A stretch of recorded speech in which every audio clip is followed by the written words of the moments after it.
Hello and welcome to this OCVarsity Gridiron Special Edition. We'll call it the OCVarsity Gridiron Extra. I am your host, Jonathan Khamis. Why not, Steve? Sure. That's Steve Fryer to my left, Dan Albano to my right. Guys, week 0, a lot to talk about. That's why we're doing this extra show.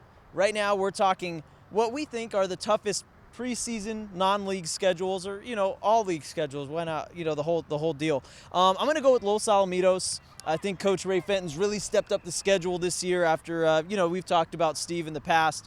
The Griffins not facing the most formidable of opponents, but when you start off against Long Beach Poly, I mean, that's all you got to say. And then Los Alamitos plays a top 10 perennial favorite in La Habra and a Trinity League opponent as well. Why not? Jay Serra. Dan, I know you've got a Trinity League team to talk about as well. Yeah, Griffin's a great pick, and there's a couple other ones out there. But I think one that maybe people haven't seen or aren't thinking too much as far as tough schedule, and they played a tough one last year. But I think Orange Lutheran's got a very good schedule. They open with a real tough one this Friday with La Mirada, 13-3 team last year. Crespi, San Fernando Valley team, they're going to be good with Troy Thomas.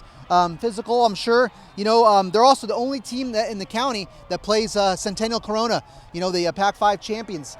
That's Orange Lutheran. And they also have Norco, and they also have Mullen, out-of-state team from Colorado. So that's pretty darn good, especially when you can say you're the only team playing Centennial right now in the non-league schedule. Yeah, good luck to the Lancers, and we really mean that. Centennial is unbelievable. Steve, you have a number of teams to talk about because you can't just talk about one. Come on, you're all over the place. Well, there's some great schedules out there, and I really like what Viejo has set up for themselves too. Interestingly enough, their first 4 non-league games are all right here at Viejo, including Santa Margarita this coming Friday. We'll all be hanging out up there. It's going to be a lot of fun. Oh, you'll be up there? Okay, I'll be down here then. You'll be around. We'll run each other some. And then they've also got La Habra, Southwest Division champ last year, Oak Hills, Eastern Division champion last year. That's 2 CIF champions right there coming out. They've also played Redondo, Coach Bob Johnson's alma mater, 10-3 last year. They got Long Beach Poly on this schedule as well, so it's pretty good. And then they go over to El Toro, play at El Toro for their final non-league game. They open league against Tesoro. They've only got 3 of their 10 games are away games. I think their longest trip is only San Clemente or something like that. So a lot different for Viejo. A lot of games going to be played here. But they're playing, even though they're at home, they're playing really good teams. Dan, you got any other teams that you want to mention as far as tough preseason schedules? I think you always got to look at Servite's playing De La Salle, but Servite's, they've revised their schedule. They had last year they played Centennial and De La Salle amongst other people. They also played Edison. They have a nice game also with Villa Park this year. I think that's going to be a real good game, Servite and Villa Park.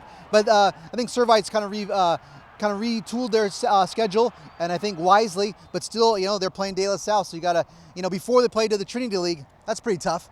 I think it's worth mentioning that usually Edison plays that Servite Mater Dei doubleheader, back-to-back games. That is not happening this year. Edison is not playing Servite for, whatever reasons. Steve, anything else? Sometimes according to Coach Scott Meyer at Servite, it just didn't work out. He wanted to play against Edison in Coach Dave White's final year of many years at Edison High School. He doesn't need that stress. Yeah, it just didn't work out for him. Sometimes these things happen in schedules, and certainly Edison's still playing Mater Dei, and they've had a long tradition as well. Okay, thanks to Steve Fryer and Dan Albano. I'm Jonathan Khamis, and for all your latest football updates, check out OCVarsity.com, where we've got you covered.